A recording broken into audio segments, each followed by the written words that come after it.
जय माता दी। नमस्कार दोस्तों, स्वागत है आप सभी का हमारे YouTube चैनल लक्ष्मी शर्मा की कहानियां पर। ओम नमो भगवते वासुदेवाय नमः। प्यारे भक्तगणों, आज आप सभी श्रवण करेंगे माघ स्नान की संपूर्ण कथा एक साथ। इन कथाओं को पूरे माघ मास में अवश्य सुने, आपकी सभी मनोकामना अवश्य पूरी होगी। शालिग्राम जी की कथा। एक समय की बात है, एक बुढ़िया माई थी। शालिग्राम जी की सेवा करती थी। जब माघ का महीना आया तो उसने पुष्कर स्नान जाने का विचार किया और इस विचार को सोचकर पड़ोसन से बोली, बहन, माघ का महीना चल रहा है ना, मैं पुष्कर नहाने जाना चाहती हूँ। क्या तुम मेरे शालिग्राम जी को रख लोगी, उनकी सेवा कर लोगी तो मैं पुष्कर नहा कर आओ? तो पड़ोसन ने कहा, मुझे शालिग्राम जी की सेवा करना नहीं आता, अगर तुम बता दो तो मैं शायद रख लूं उनको। बुढ़िया ने कहा, बहन, रोज सवेरे तुम उनको उठाना, वहां से जल भरकर पानी लाना, आते समय बगीचे से पुष्प तुलसी लाना, भगवान को जल व कच्चे दूध से नहलाना, चंदन लगाकर पुष्प तुलसी चढ़ाना, दूध का भोग लगाना, दोपहर को रसोई में जो भी बने उसका भोग लगाना, शाम को दिया जलाना, ऐसी सेवा पूजा करना। इतना कहकर बुढ़िया वहां से चली गई। पड़ोसन ने बुढ़िया के कहे अनुसार किया, पर भगवान की थाली में से भगवान जिमते ही नहीं थे।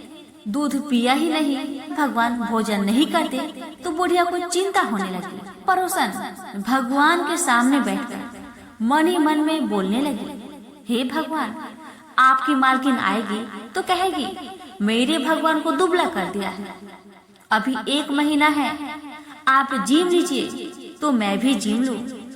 पर वह भूखी बैठी रही। भगवान ने सोचा, अब तो इस बुढ़िया को दर्शन देना ही पड़ेगा। छोटा सा मोर मुकुट पीतांबर धारी रूप लेकर पाटे पर बैठ गए। भगवान ने दूध पी लिया व जीम लिया। रोज ऐसा ही होता रहा। एक दिन भगवान ने कहा, माई, मैं गाय चरा लाऊं। तो पड़ोसन बोली, थोड़े दिन तो रहोगे, क्यों जाते हो? पर भगवान माने नहीं। हाथ में सोने की लाठी, कंधे पर हीरे मोती का पीतांबर डाल गाय चराना जाते। महीना बीता तो बुढ़िया माई घर आई। स्नान ध्यान से निपट कर सोचा, अपनी शालिग्राम जी को ले आऊं। रोशन के पास गई बुढ़िया और उसने कहा, बहन, मेरे शालिग्राम जी को लाओ, दे दो, मैं अपने घर ले जाऊंगी। पड़ोसन ने कहा, शालिग्राम जी शाम को आएंगे, तब आकर ले जाना। अब तो बुढ़िया जीत करने लगी कि मुझे अभी शालिग्राम जी को लाकर दो। जी बात पर दोनों जन में झगड़ा हो गया। लोग इकट्ठे हो गए तो पड़ोसन बोली, इस बुढ़िया को समझाओ कोई, इसने 1 महीना जैसे निकाला, बस शाम तक सब्र करे। बुढ़िया धरना देकर बैठ गई। शाम पड़े भगवान आए। गाय उनकी जगह छोड़ भगवान मंदिर में विराज गए। पड़ोसन बुढ़िया से बोली, ले जाओ बहन, ले जाओ, तुम्हारे भगवान को ले जाओ। और साथ ही साथ पड़ोसन ने भगवान से बोली, भगवान, इस बुढ़िया माई को भी अपना रूप दिखा दो। भगवान ने पड़ोसन की विनती सुनकर मोर मुकुट पीतांबर धारण करके हाथ में सोने की लाठी लेकर यह माई को दर्शन दिए। भगवान ने भोले भक्तों को दर्शन दिए, वैसे सबको देना। प्रेम से बोलिए, शालिग्राम भगवान की जय। गंगा जमुना की कथा। प्राचीन समय में एक गांव था जिसमें 2 बहनें रहा करती थी। एक बहन का नाम था गंगा और दूसरी बहन का नाम था जमुना। एक बार दोनों बहनें एक साहूकार के खेत से गुजर रही थी तो जमुना ने 13 दाने जौ के तोड़ लिए। जिसे देख गंगा बोली कि तुझे तो ग्रहण लग गया, तूने चोरी की है। इस पर जमुना बोली कि अब मेरा ग्रहण कैसे धुलेगा? तो गंगा ने कहा, तुझे 12 साल तक साहूकार के यहाँ नौकरी करनी पड़ेगी, तभी तेरा पाप धुलेगा और ग्रहण से मुक्ति भी मिलेगी। जमुना साहूकार के यहाँ नौकरी के लिए जाती है और अपने लिए काम मांगती है। साहूकार उसे काम पर रख लेता है, लेकिन काम करने से पहले जमुना उसे कहती है कि मैं सारे काम करूंगी, लेकिन 4 काम नहीं करूंगी। जूठे बर्तन नहीं धोऊंगी, झाड़ू नहीं लगाऊंगी, बिस्तर नहीं बिछाऊंगी और दिया नहीं जलाऊंगी। 12 साल के बाद कुंभ का मेला लगा तो साहूकार ने भी कुंभ नहाने के लिए जाने लगी। जमुना ने उसे जाते देखा और कहा कि कुंभ के मेले में मेरी बहन गंगा मिलेगी तो उसे यह सोने का टका दे देना, इससे वह अपने हाथों में सुंदर चूड़ियां पहन लेगी। साहूकार ने कुंभ के मेले में गंगा को वह सोने का टका दे दिया। गंगा ने उनसे वह टका लेते हुए कहा कि मेरी बहन को कहना कि उसके 12 वर्ष पूरे हो गए हैं, अब वह यहाँ वापस आ जाए। साहूकार व साहूकारनी वापस घर आए तब जमुना मटके में पानी भर रही थी। दोनों जमुना से बोले कि हमने सोने का वह टका तेरी बहन गंगा को दे दिया था और उसने कहा है कि तेरे 12 वर्ष पूरे हो गए हैं, इसलिए अब तुम वापस जाओ। यह समाचार सुनते ही जमुना सहस्त्र धारा में बदल गई और बहने लगी। जमुना जी का यह रूप देखकर साहूकार व साहूकारनी परेशान हो गए कि हमारे घर में जमुना माता ने काम किया, हमें तो अब ग्रहण लग गया है, हम यह ग्रहण कैसे उतारेंगे। जमुना भागकर गंगा माता के पास चली गई। गंगा माँ ने जमुना से पूछा कि तुम साहूकार साहूकारनी से कुछ कहकर आई हो या ऐसे ही बिना बताए आ गई हो। तब जमुना बोली कि मैं कुछ भी बताकर नहीं आई हूँ। गंगा ने कहा जा उन्हें धीरज दे, नहीं तो उन्हें जीवन भर असंतोष ही रहेगा। गंगा के कहने पर जमुना माता ने साहूकार साहूकारनी को सपने में दर्शन दिए और कहा तुम दोनों उल्टे माथे क्यों पड़े हो, जाओ उठकर खाओ पियो। तब दोनों बोले कि हम कैसे उठे, हमें तो ग्रहण लगा है, क्योंकि हमने उल्टे सीधे और पता नहीं कितने नीच कार्य आपसे कराए हैं। तब जमुना जी बोली कि तुम्हें ग्रहण नहीं लगा है, ग्रहण तो मुझे लगा था कि मैंने तुम्हारे खेत से तेरे दाने जौ के चुराए थे। मैं तो अपना ग्रहण उतारने तुम्हारे घर आई थी। मेरा ग्रहण तुम्हारे घर 12 वर्ष तक रहने से उतर गया है और मेरी मुक्ति हो गई है। यह कहकर जमुना जी सपने से चली गई। दोनों उठकर देखते हैं कि उनके घर में पहले से भी अधिक धन हो गया है। हे जमुना माता, जैसे आपने साहूकार व साहूकारनी की मुक्ति कराई, वैसे ही आप अपने सभी भक्तों की करना। प्रेम से बोलिए गंगा माता की जय, जमुना माता की जय। नारद जी की कथा। एक बार देव ऋषि नारद अपने पिता ब्रह्मा जी के सामने नारायण नारायण का जप करते हुए उपस्थित हुए और पूज्य पिताजी को दंडवत प्रणाम किया। नारद जी को सामने देख ब्रह्मा जी ने पूछा, नारद आज कैसे आना हुआ? तुम्हारे मुख के भाव कुछ कह रहे हैं, कोई विशेष प्रयोजन है अथवा कोई नई समस्या? नारद जी ने उत्तर देते हुए कहा, पिताश्री ऐसा कोई विशेष प्रयोजन तो नहीं है। कई दिनों से प्रश्न मेरे मन में खटक रहा है, आज आपसे इसका उत्तर जानने के लिए उपस्थित हुआ हूँ। तो फिर विलंब कैसा? मन की शंकाओं का समाधान शीघ्रता से कर लेना ही ठीक रहता है, इसलिए निसंकोच अपना प्रश्न पूछो। ब्रह्मा जी ने कहा, पिताश्री आप सारे सृष्टि के परम पिता हैं। देवता और दानव आपकी ही संतान है। भक्ति और ज्ञान में देवता श्रेष्ठ है तो शक्ति तथा तापाचरण में दानव श्रेष्ठ है, परंतु मैं इसी प्रश्न में उलझा हुआ हूँ कि इन दोनों में से कौन अधिक श्रेष्ठ है। और आपने देव को स्वर्ग दिया है और दानव को पाताल लोक, ऐसा क्यों? इन्हीं प्रश्नों का उत्तर जानने के लिए मैं आपकी शरण में आया हूँ। नारद ने ब्रह्मा जी से अपना प्रश्न बताते हुए कहा। नारद के प्रश्न को सुनकर ब्रह्मा देव ने कहा, नारद इस प्रश्न का उत्तर देना तो बहुत कठिन है और इसका उत्तर भी मैं नहीं दे पाऊंगा, क्योंकि देव और दानव दोनों ही मेरे पुत्र हैं एवं अपने ही 2 पुत्रों की तुलना अपने ही मुख से करना उचित नहीं होगा। लेकिन फिर भी तुम्हारे प्रश्न का उत्तर ढूंढने में मैं तुम्हारी सहायता कर सकता हूँ। तुम आज ही देव और दानों को मेरी ओर से भोजन का निमंत्रण भेजो।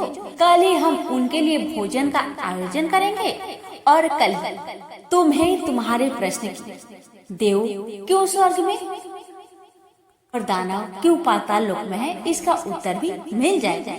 नारद तत्काल ही असुरों और देवों को निमंत्रण दे आए। दूसरे दिन दानव ब्रह्म लोक में भोजन का आनंद लेने के लिए पहुंच गए और उन्होंने अपने पहुंचने के कारण भोजन की पहली शुरुआत खुद से करने के ब्रह्मा जी से आग्रह किया। भोजन की थालियां परोसी गई। दानव भोजन करने के लिए बैठे। वे भोजन शुरू करने ही वाले थे कि ब्रह्मा जी ने हाथ में कुछ लकड़ियां लेकर उनके समक्ष उपस्थित हुए और कहा, आज के भोजन की एक छोटी सी शर्त है।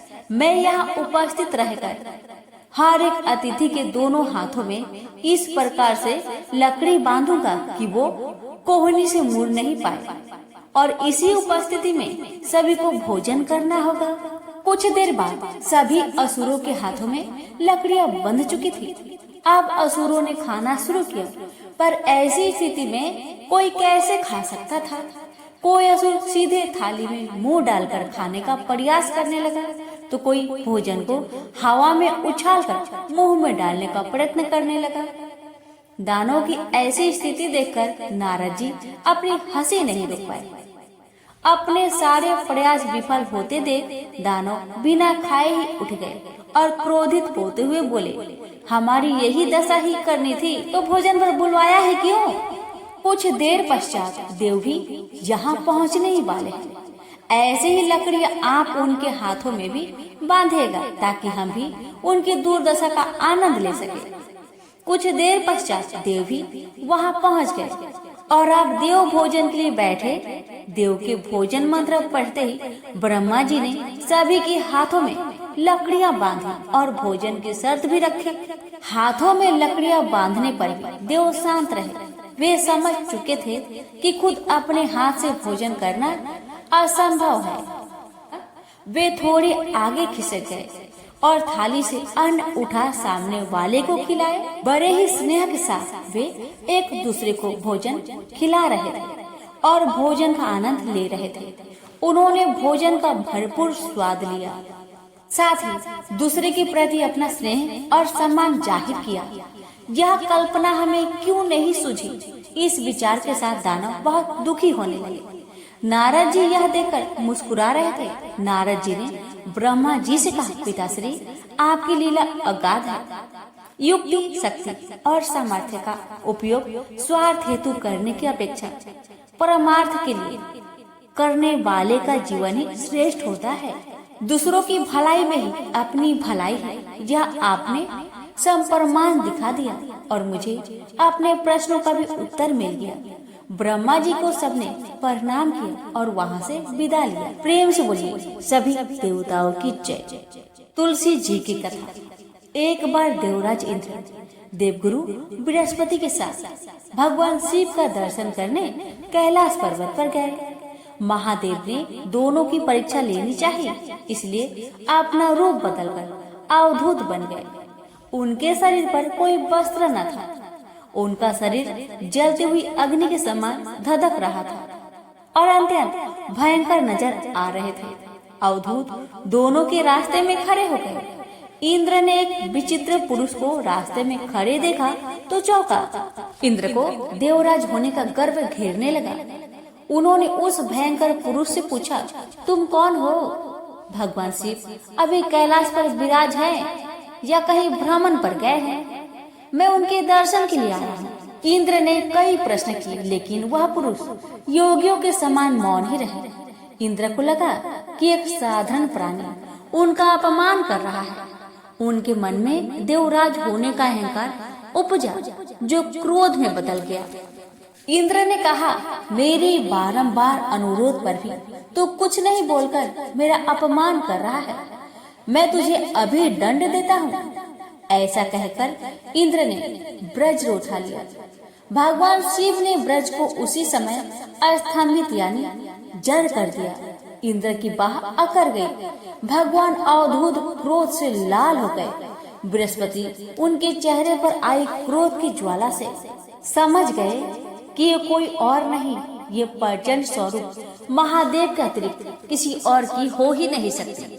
बृहस्पति शिव स्तुति गाने लगे। उन्होंने इंद्र को भी महादेव के चरणों में लिटा दिया और बोले, प्रभु इंद्र आपके चरणों में पड़े हैं, आपके शरणागत है। आपके ललाट से प्रकट अग्नि इन्हें जलाने को पड़ रही है। हम शरणागतों की रक्षा करें। बृहस्पति ने विनती की, प्रभु भक्तों पर आपकी सदा कृपा बरसती है। आप भक्त वत्सल और सर्वसमर्थ हैं। आप इस तेज को कहीं और स्थान दीजिए ताकि इंद्र के प्राण की रक्षा हो सके। भगवान रुद्र ने कहा, बृहस्पति मैं तुम पर बहुत प्रसन्न हूँ। इंद्र को जीवन दान देने के कारण तुम्हारा एक नाम जीव भी होगा। मेरे तीसरे नेत्र से प्रकट इस अग्नि का ताप देवता सहन नहीं कर सकते, इसलिए मैं इसको बहुत दूर छोड़ूंगा। महादेव ने उस तेज को हाथ में धारण कर समुद्र में फेंक दिया। वहां फेंके जाते ही भगवान शिव का वह तेज तत्काल एक बालक के रूप में परिवर्तित हो गया।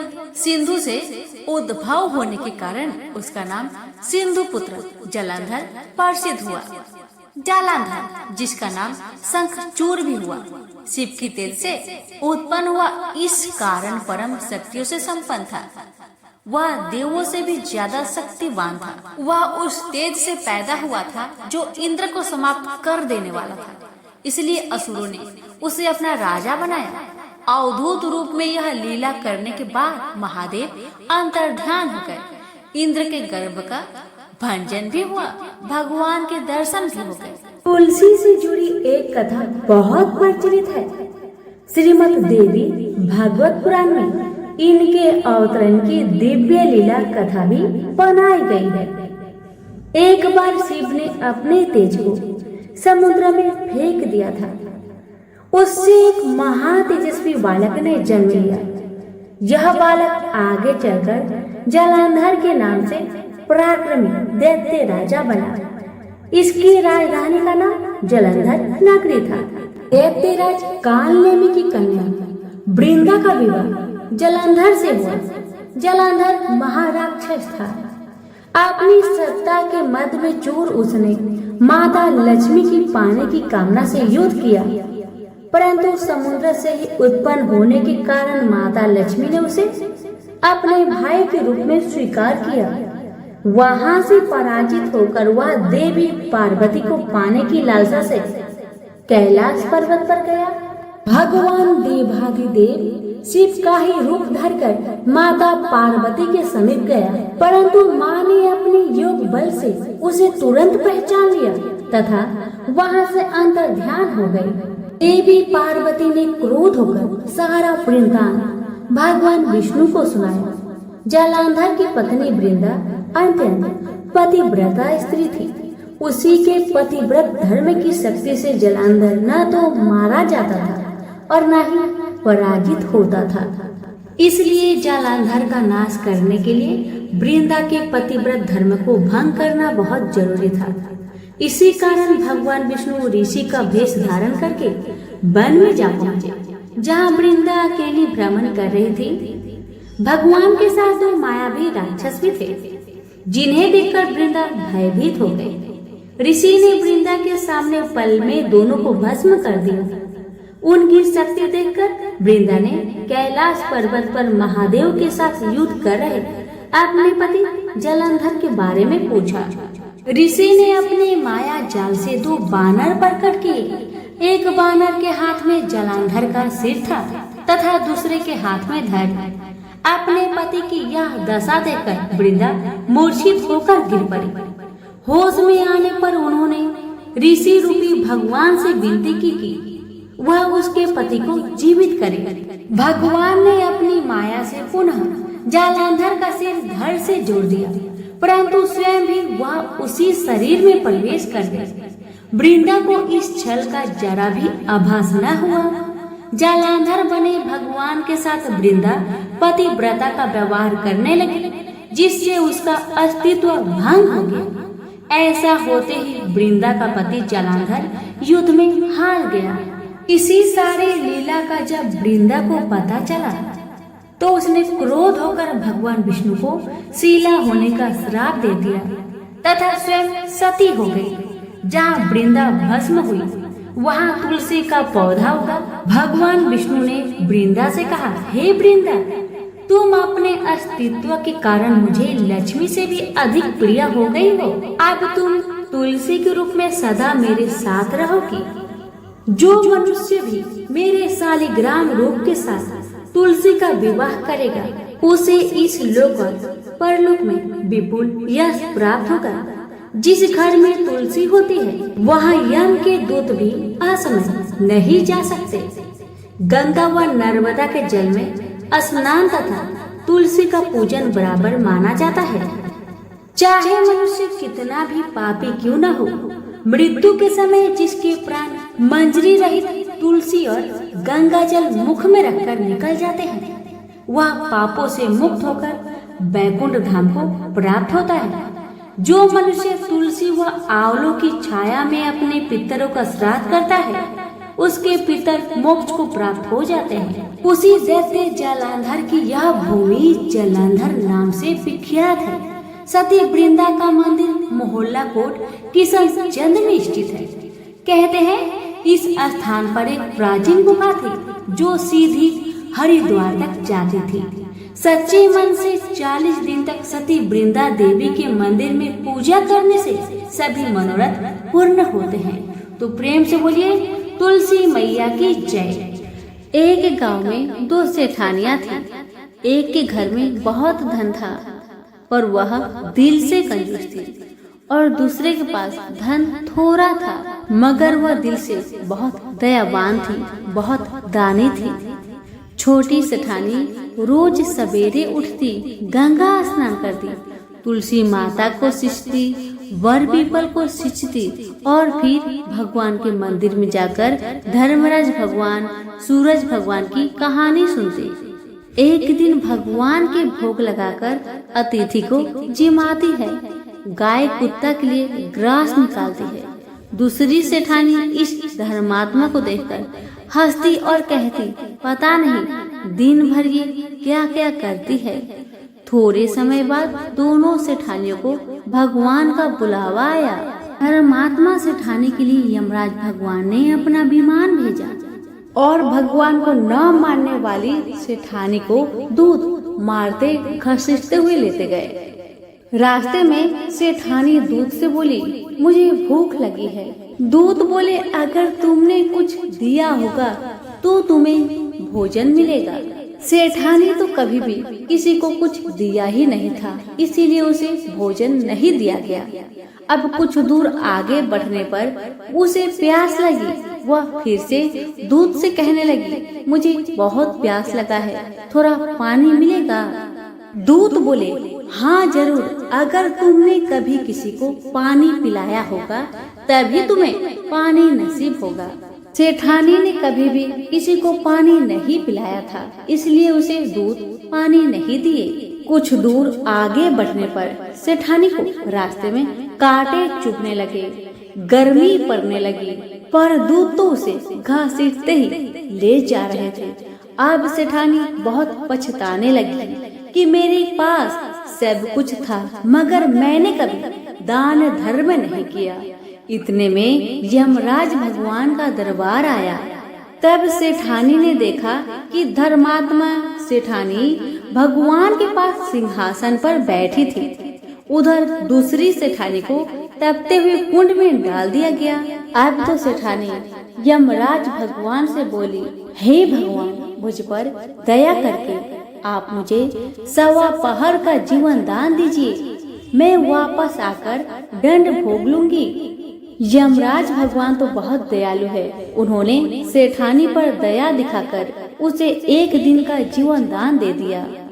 सेठानी के शरीर में प्राण संचार आते ही पंडितों को बुलाकर सेठानी ने धर्मराज जी की कथा सुनी, सब तरह से दान धर्म किया। इतने में समय पूरा हो गया। अब की बार धर्मराज भगवान ने सेठानी के लिए विमान भेजा।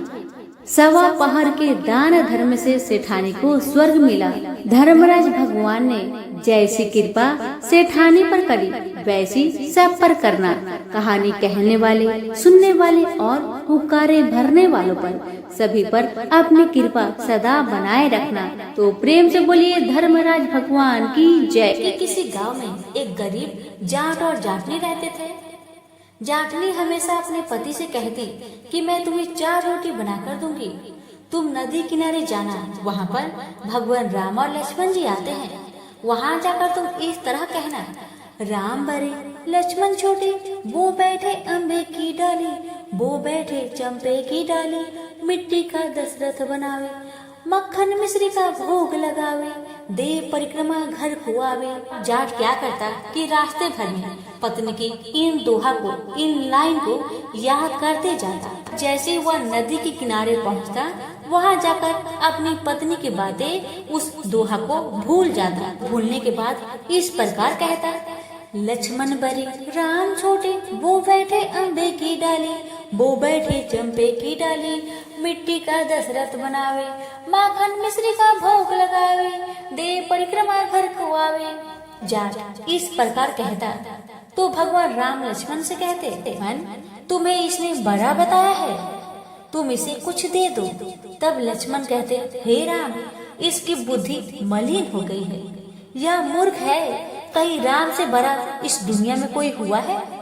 तब भगवान राम बोले, नहीं लक्ष्मण, तुम्हें बड़ा बताया है, इसलिए तुम्हें कुछ देना होगा। लक्ष्मण ने थोथे बांस में मोहर असरफी भरकर उसे दे दिए। अब रास्ते में मोहर असरफी चोरों ने हर लिया। घर गया तो जाट ने बोली, कुछ मिला आपको? जाट बोला, हाँ मिला तो बहुत कुछ था, परंतु रास्ते में चोरों ने उसे चोरी कर लिया। जाटनी ने कहा, कोई बात नहीं, कल फिर वहाँ पे जाना। अगले दिन फिर 4 रोटी बनाकर जाटनी ने उसे सिखलाया। कहना, राम बड़े लक्ष्मण छोटे, वो बैठे अम्बे की डाली, वो बैठे चंपे की डाली, माटी का दशरथ बनावे, खन मिश्री का भोग लगावे, देव परिक्रमा घर को आवे। रास्ते भर जाट याद करता चला गया, पर बदकिस्मती से नदी किनारे जाकर भूल गया और वहाँ जाकर बोला, लक्ष्मण बड़े राम छोटे, वे बैठे अम्बे की डाली, वो बैठे चंपे की डाली, माटी का दशरथ बनावे, माखन मिश्री का भोग लगावे, देव परिक्रमा घर को आवे। राम बोले, हे लक्ष्मण, अभी ये तुम्हें बड़ा बता रहा है, तुम इसे कुछ दे दो।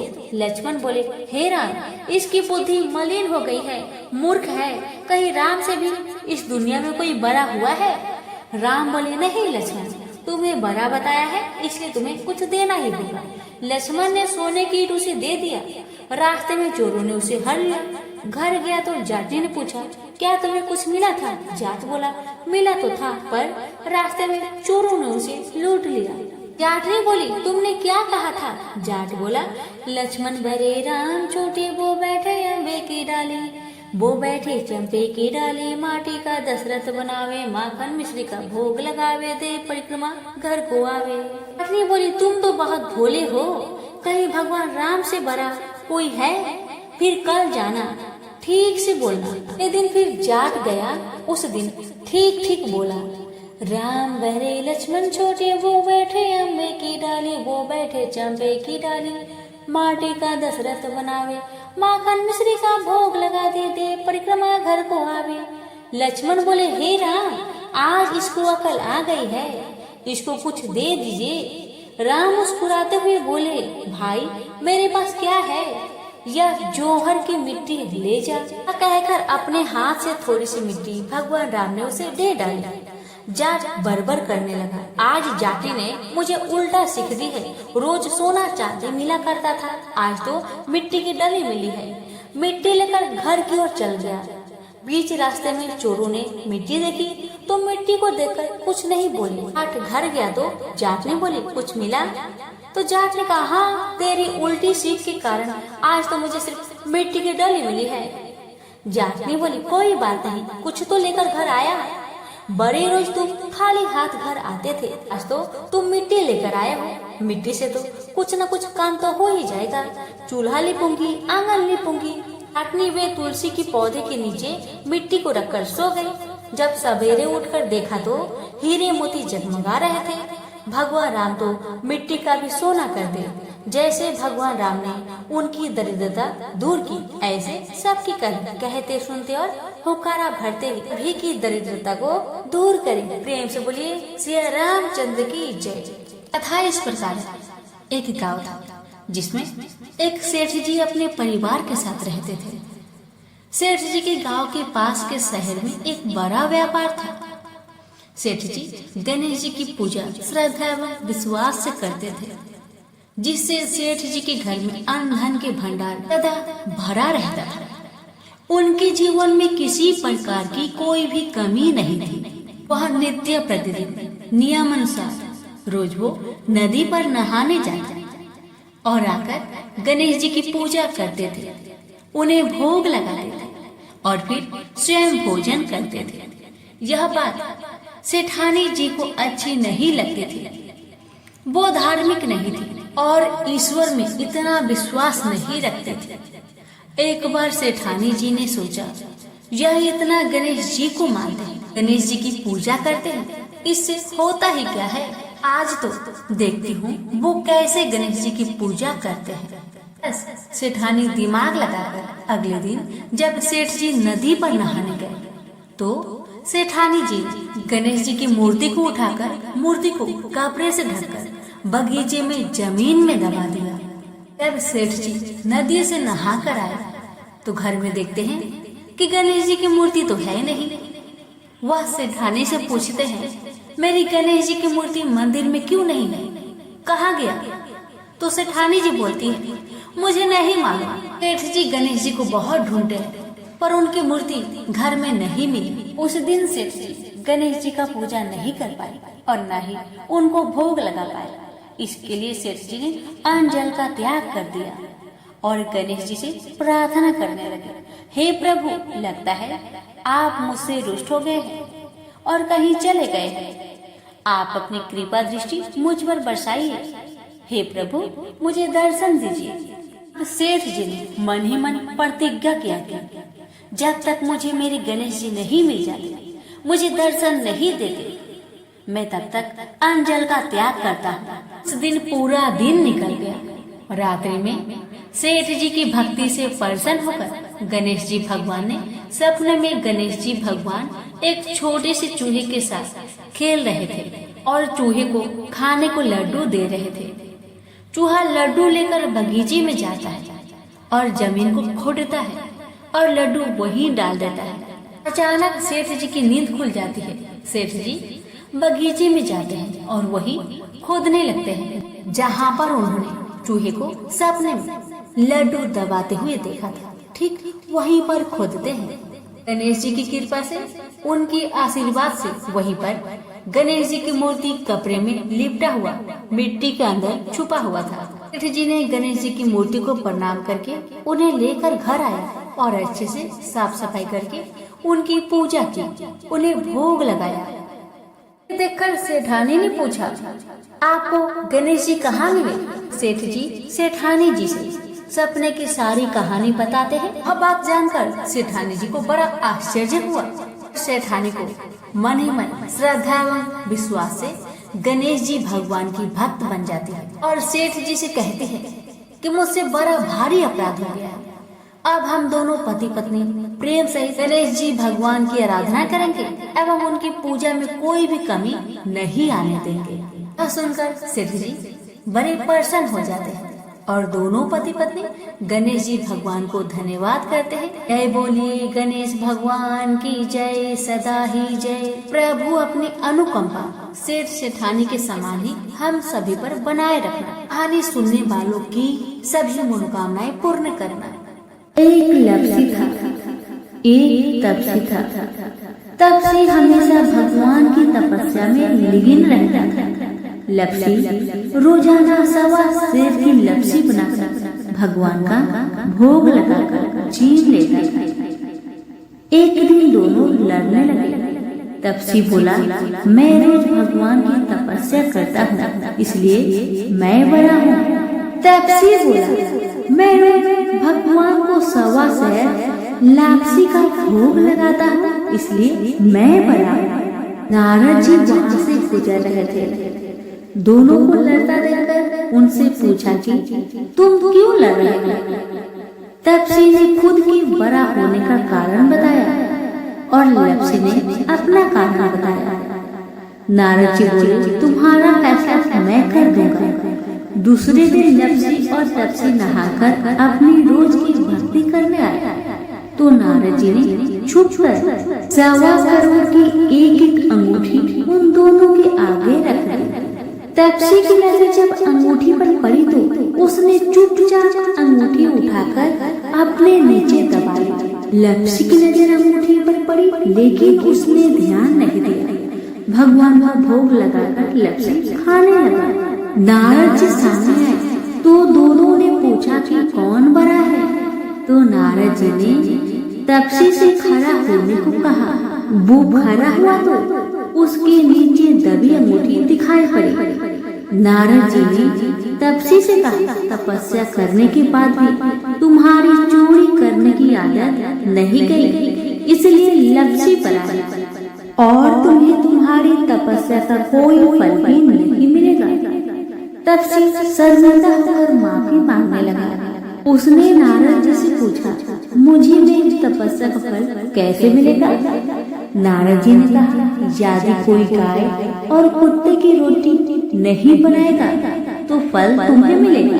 यदि कोई ब्राह्मण को भोजन करवाकर दक्षिणा नहीं देगा तो फल तुम्हें मिलेगा। यदि कोई साड़ी के साथ ब्लाउज नहीं देगा तो फल तुझे मिलेगा।